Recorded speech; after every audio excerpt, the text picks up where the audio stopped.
오늘은 2023년 12월 31일 날입니다.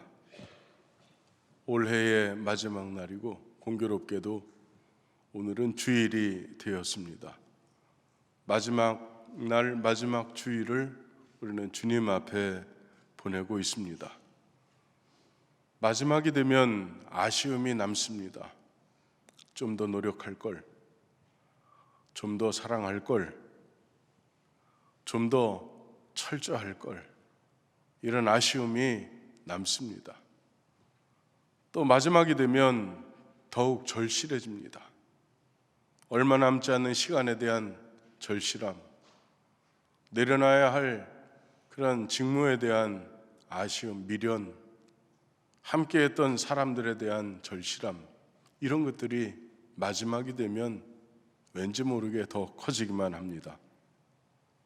마지막이 되면 간절한 소망이 남습니다. 꼭 이루어지기를 바라는 그런 소망이 남고, 힘들고 어려움이 있는 사람들에 대해서는 저 시험을 극복하고 마침내는 승리하기를 원하는 그런 간절한 소망이 남습니다.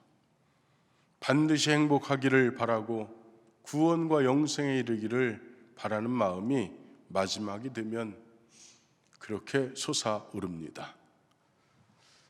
여러분에게도 이 마지막이라고 하는 것을 다시 한번 생각하면서 여러분의 마무리는 어떻게 해야 할 것인가에 대해서 깊이 생각하는 이 은혜의 시간이 될 수 있기를 간절히 바라봅니다. 오늘 우리가 읽은 본문은 모든 인류가 알 수 없도록 감추어져 있는 예수님의 재림 시기 앞에 두 사람, 두 세계의 삶을 이야기하고 있고, 그리고 이 두 사람, 두 세계가 나누어진다고 하는 분리를 말하고 있는 것입니다. 이 안에서 반드시 분리가 일어납니다.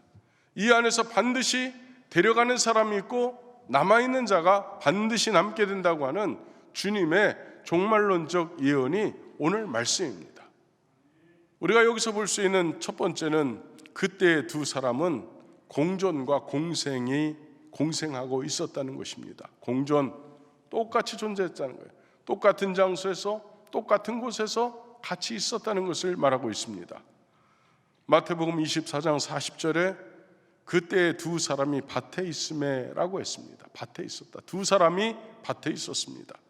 41절에는 두 여자가 맷돌질을 하고 있음에라고 했습니다. 여기 전에 40절에 기록된 두 사람은 두 남자를 가리키는 것이고, 41절에 두 여자는 여성을 말하고 있는 것이라고 우리는 볼 수 있습니다. 이 두 남자의 경우 밭에 있다고 하는 것은 그들의 삶의 현장에 있었다는 것을 이야기합니다. 상징적인 의미인데 이곳이 우리들의 삶의 현장이죠. 믿음의 고백의 장이고, 우리가 하나님을 사랑하는 사랑의 고백의 장이기도 하고, 선을 행하는 장이기도 하고, 하나님의 말씀을 듣는 장이기도 하고, 여러분의 믿음이 저울질되는 장이기도 합니다. 그리고 여러분은 이곳에서 갈고 익힌 믿음과 사랑과 소망을 가지고 우리는 저곳에 나가서 빛이 되어야 되고, 소금이 되어야 되고, 향기가 되어야 되고, 편지가 되어야 되고, 보배를 담은 질그릇으로서의 가치 있는 삶을 보일 수 있어야 하는 것입니다. 그렇다면 이 두 세계가 공존한다고 했는데, 다시 말해서 데려갈 자와 남을 자가 함께 섞여 사는 그곳을 이야기합니다. 슬기로운 다섯 처녀가 있습니다. 미련한 다섯 처녀도 있었습니다. 착하고 충성된 종이 있는가 하면 악하고 게으른 종도 있었습니다. 양이 있었던가 하면 염소도 있었습니다. 성도, 거룩한 성도로 상징된 나사로, 거지 나사로입니다. 거지 나사로, 성도로 상징된 거지 나사로도 있었고, 그리고 믿음이 있긴 하지만 거룩하지 못한 부자, 주인 부자도 있습니다. 이들은 모두 아버지 아브라함이여라고 고백하는 하나님의 백성들이었다는 사실 여러분은 잘 알고 있을 것입니다. 주님께서 말씀하신 좁은 문도 있고 넓은 문도 있습니다. 그리고 가라지도 있고 알곡도 있다는 말씀입니다. 여러분, 가라지와 알곡의 외형은 똑같습니다. 집 뒤에 떨어진 잣송이를 제가 한번 깠습니다. 잣송이를 깠더니 잣이 너무 많이 나왔습니다. 그런데 이 잣송이를 까서 잣알을 보면 이 잣알은 겉으로 보기에 똑같습니다. 그 속에 꽉 찬 잣도 모양이 똑같고 그 속에 내용물이 없는 쭉정이 잣도 똑같습니다. 겉으로는 구별해낼 수가 없습니다. 마찬가지로 여러분이 믿음의 사람이라고 여기 앉아있군 하지만 여러분 안에 하나님을 향한 온전한 믿음이 있는 사람도 있고 어쩌면 그냥 앉아있는 사람도 있을 수 있다는 것입니다. 여러분은 어떤 부류에 속한 존재입니까? 여러분은 알곡입니까? 쭉정입니까? 여러분은 양입니까? 염소입니까? 여러분은 착하고 충성된 종입니까? 악하고 게으른 종입니까? 우리는 그것을 주님 앞에 우리는 자신이 증명해낼 수 있어야 하는 것입니다. 똑같이 이 세상에 먹고 마시고 옷을 입고 잠자고 일어나고 일하는 육신의 삶을 보여주고 있다는 것입니다. 밭에서 밭을 갈고 맷돌질을 하고 두 사람 다 똑같은 일을 하고 있었다는 것입니다. 장가를 갔습니다. 시집을 갔습니다. 삶을 보여주고 있는 내용입니다. 세상이 끝나는 그때까지 이 두 세계는 같은 장소에 공존한다는 사실입니다. 그러니 우리가 이 안에 함께 있지만 공존하고 있지만 그러나 다르다는 것입니다. 그러니 여러분은 여러분 자신을 믿음의 사람으로 날마다 새롭게 하시기를 주님의 이름으로 축복합니다. 두 번째, 그때의 두 사람은 분리되고 만다는 사실입니다. 그때 두 사람 분리된다는 것입니다. 마태복음 24장 40절에 그때 두 사람이 밭에 있으며 한 사람은 데려감을 당하고 한 사람은 버려둠을 당할 것이요 라고 했습니다. 다시 41절에 보니까 두 여자가 맷돌질을 하고 있음에 한 사람은 데려감을 당하고 한 사람은 버려둠을 당할 것이니라, 이렇게 말씀이 기록되어 있습니다. 우리는 예수님의 이러한 말씀 가운데 중요한 진리를 깨달아야 되는데 그 첫 번째는 그때 두 공생의 삶에는 끝날이 있다는 사실을 우리는 깨달아야 된다는 것입니다. 여기에 유한이라고 하는 말은 바로 그때를 말하고 있는데 여기서 그때는 예수님 자신이 다시 오시는 날을 의미하고 있습니다. 열처녀 비유에서도 그때라는 단어를 사용했고 종의 비유에서도 그 뜻이 분명히 드러나고 있습니다. 양과 염소의 비유에서도 그때라는 말을 사용하였습니다. 히브리서 10장 37절에는 오실 이가 오시는 날이라고 하였습니다. 데살로니가 후서 1장 10절에서는 그날에 강림하사라고 되어 있고 빌립보서 1장 10절에는 그리스도의 날이라고 기록되어 있습니다. 그리고 누가복음 17장 26절에는 인자의 때라고 되어 있고 고린도전서 5장 5절에는 주 예수의 날이라고 되어 있습니다. 요한복음 6장 39절에는 마지막 날, 끝날이라고 되어 있고 유다서 1장 6절에는 큰 날이라고 되어 있고 마태복음 10장 15절에는 심판의 날, 그리고 로마서 2장 5절에서는 진노의 날이라고 되어 있습니다.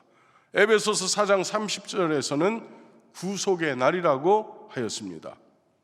다시 말해서 공생과 공존하는 시간의 끝이 오고 있다는 것을 말하고 있습니다. 여러분, 우리는 그날과 그때는 아무도 모릅니다. 하늘의 천사들도 아들도 모르고 오직 아버지께서만 아시는 날이라고 하였습니다. 그러나 두 세계, 그 두 사람의 세계, 끝나는 그날, 그때가 그 시간이 정해져 있고 우리는 그 시간을 향해서 가고 있다는 것을 의미하고 있습니다.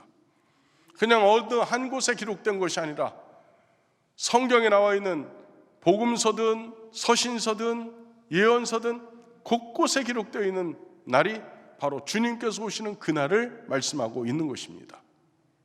여러분, 우리는 2023년 12월 31일이 이렇게 속히 올 줄 몰랐습니다. 우리가 송구영신 예배를 드리면서 이쪽에서 십자가에 우리의 죄를 못 받고, 그리고 우리가 저 맨 앞줄에 앉아서 신년 축복 안수기도를 받던 그날을 우리는 조금 전에 지낸 것 같습니다. 그런데 이렇게 빨리 우리는 2023년 12월 31일을 맞이하게 되었습니다. 그날과 그때는 반드시 오는 것입니다. 그러니 여러분, 여유 있다고 생각하지 마시기를 주님의 이름으로 부탁합니다. 두 번째로 생각해 볼 수 있는 것은 그때에 두 사람은 분리를 당할 것이라는 것입니다. 한 사람은 데려감을 당하고 또 한 사람은 버려둠을 당할 것이라고 하였습니다. 그런데 한 사람은 데려감을 당하고 한 사람은 버려둠을 당할 것이니라 현재형으로 기록되어 있습니다. 확실히 미래인데, 미래의 일들인데 미래적 현재로 그렇게 기록하고 있다는 것은, 이것은 주님께서 확실하게 이루실 사건이라는 것을 말하고 있는 것입니다. 데려감을 당한다는 뜻은 슬기로운 처녀가 예배하였던 혼인잔치에 들어가는 경우를 말하고 있습니다.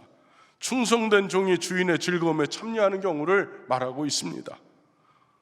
오른편에 있는 양이 영생에 들어가는 경우를 말하고 있고, 바울의 영감의 표현대로 하면 잠자던 자가 무덤에서 일어나서 몸이 호련히 변화되어서 공중에서 주님을 영접하게 되는 것을 말하고 있습니다. 버려둠을 당한다는 뜻은 문이 닫혀서 혼인잔치에 들어갈 기회를 놓쳐버린 자의 경우를 말하고 있는 것이고, 미련한 다섯 처녀에 해당하는 경우입니다. 또 악하고 게으른 무익한 종이 바깥 어두운 곳에 내어쫓김을 당하고 슬피 울며 이를 간다고 하는 그 내용이 바로 버려둠을 당한 자에게 닥치는 일들입니다. 염소로 비유된 불신자들, 원망과 불평, 교만으로 영벌에 들어갈 것을 이야기하고 있는 내용이 버려둠을 당하는 자에게 닥치는 일들입니다. 여러분은 어느 쪽에 속해 있습니까? 여러분은 버려둠을 당할 사람입니까? 여러분은 데려감을 당할 사람입니까? 어느 쪽에 있어야 합니까?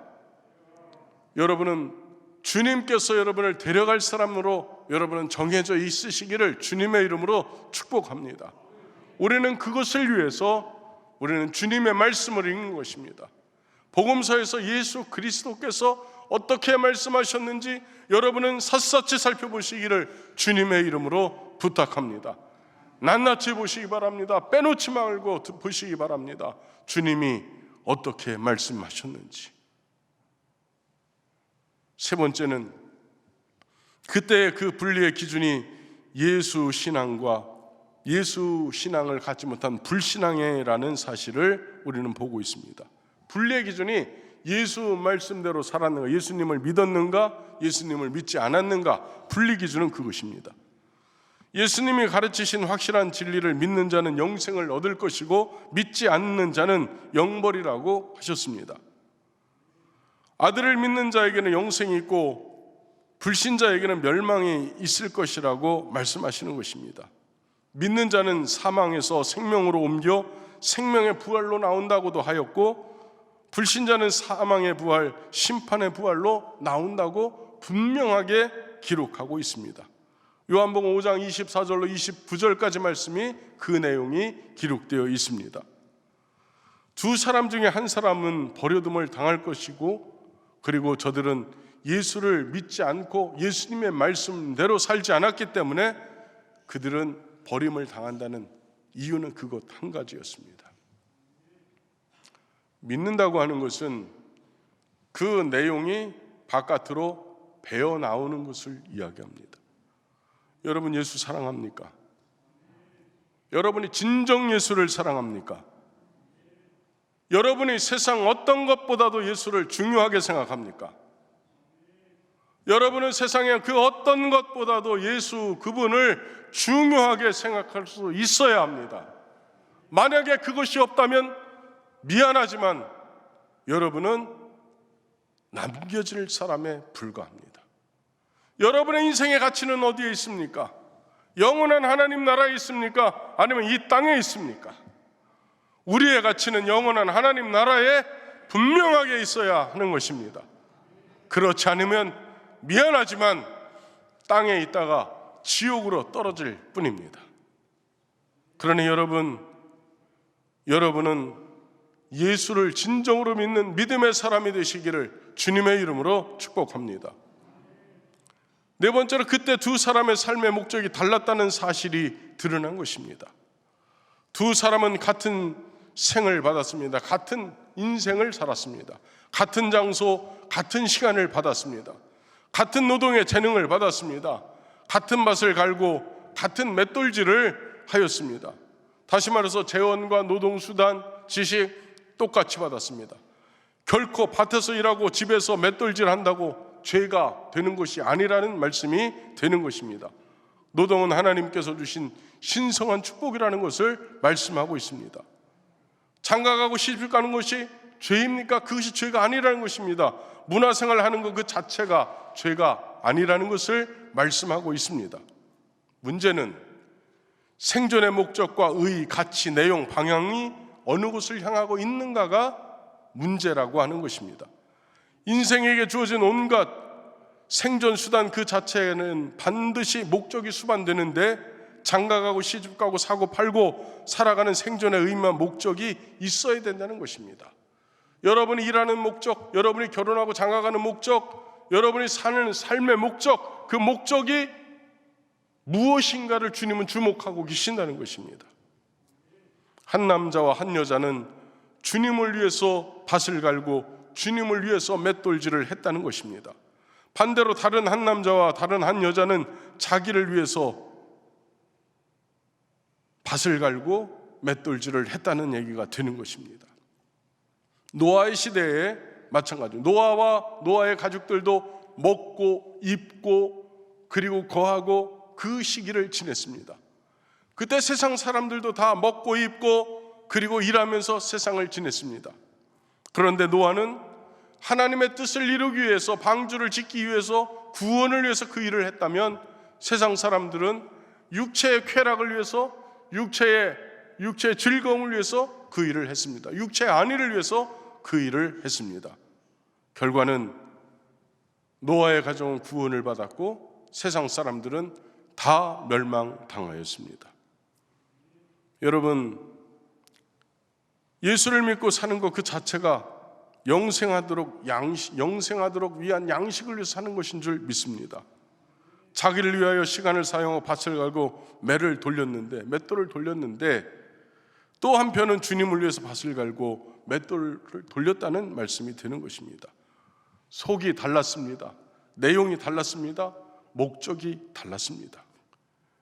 같은 일을 하면서도, 공생하면서도 정반대의 목적을 가지고 살았다는 것입니다. 바로 이것이 이 내용이 차별적인 삶을 이야기하고 있는 것입니다. 여러분, 저는 여러분이 먹고 사는 것에 대해서 뭐라고 말하지 않습니다. 여러분이 문화생활을 하고 문화생활을 하지 않고 말하지 않습니다. 그러나 여러분이 먹고 살고 일하는 목적이 어디 있는가는 묻고 싶습니다. 여러분이 왜 그 일을 하고 있는지에 대해서 그 목적은 묻고 싶은 것입니다. 주님을 위해서 하는 것입니까? 여러분 자신을 위해서 하는 것입니까? 그 목적은 반드시 질문되어져야 하는 것입니다. 왜냐하면 주님께서 그것을 보시기 때문에 그렇습니다. 여러분, 우리는 그렇게 주님을 위해서 살아야 될 줄 믿습니다. 누구든지 나를 따라오려거든 자기를 부인하고 자기 십자가를 지고 나를 쫓을 것이니라, 이렇게 말씀하셨습니다. 그러니 여러분도 누구를 위한 십자가가 있어야 하는 것입니까? 주님을 위한 십자가가 있어야 되는 것입니다. 힘들고 어려워도 우리의 어깨에는 주님의 십자가가 있어야 하는 것입니다. 그 십자가가 없이 주님이 가시는 길을 영원한 하나님 나라 갈 것이라고 생각도 하지 않기를 간절히 바랍니다. 여러분, 이렇게 마지막은 오는 것입니다. 이렇게 신속하게 오는 것입니다. 인생의 마지막도 그렇게 오는 것입니다. 어제 장례식장을 갔습니다. 66세, 향년 66세를 지내신 분이었습니다. 66세면 빨리 가셨나요? 빨리 가셨나요? 자, 여기 66세 이상 되신 분 한번 손 들어보시기 바랍니다. 몇 분 안 되시는 거 보니까 다 52밖에 안 되신 것 같은데, 여러분, 인생은요, 이 66세 이상 되셔서 손 드신 분들은 다 감사하시기 바랍니다. 우리의 때는 장담할 수 있는 게 아닙니다. 저는 12살에 백혈병으로 죽은 아이를 화장장에 데리고 가서 화장시킨 경험도 있습니다. 부모님이 통곡하며 울고불고 난리가 났습니다. 주저앉을 만큼 그들은 슬펐습니다. 그러나 그 12살 먹은 남자아이는 주님께서 데려가셨습니다. 여러분, 인생의 기회가 얼만큼 있다고 생각하십니까? 그러니 여러분, 인생의 기회가 있다고 생각하는 현재에 여러분은 십자가 지시기를 주님의 이름으로 축복합니다. 십자가 지는 일, 그건 영광스러운 일인 줄 믿습니다. 마지막으로 생각해 볼 수 있는 것은 그때 두 사람의 결국은 불가항력적인 것이었다는 것입니다. 오늘 말씀에 보면 데려감을 당하고 버려둠을 당할 것이라고 하였습니다. 당한다라고 하는 것은 내 의지로 하는 것이 아니라 피동적인, 능동적인 상황은 아닙니다. 피동적인 상황입니다. 당하는 것입니다. 주님이 여러분을 데려가실 것이기도 하고, 주님이 여러분을 그냥 내버려 두실 것이기도 하고, 당한다는 것입니다. 여기서 우리의 선택은 없습니다. 오직 그분의 선택만 있을 뿐입니다. 무엇을 말하고 싶으냐 하면, 여러분의 생각대로 하지 말라는 것입니다. 여러분의 판단대로 하지 말라는 것입니다. 누구의 말씀대로, 누구의 판단대로 해야 됩니까? 우리는 주님의 판단대로 해야 되는 것입니다. 왜냐하면 그분의 판단에 의해서 이루어질 것이기 때문에 그런 것입니다. 미안하지만 여러분 판단대로 신앙생활하는 것 미안하지만 이제 졸업하시기 바랍니다. 2023년 이해로 아예 넘겨버리시기를 주님의 이름으로 축복합니다. 2024년부터는 여러분의 판단으로 믿지 말고 말씀대로 믿으시기 바랍니다. 주님의 말씀대로 행하시기를 바랍니다. 그래야만 여러분에게 미래가 있는 것입니다. 여러분, 우리에게는 얼마 남지 않는 시간이 있습니다. 언젠가 빛의 언덕을 건너서 주님께서 우리를 기다리고 계시는 그 황금길에 우리가 그 길을 걸어서 큰 집에 이르렀을 때에, 그때 우리는 서로가 서로를 확인할 수 있어야 합니다. 만약에 그때 우리가 서로를 만나지 못하고 우리가 서로를 확인하지 못했다면 그것은 재앙입니다.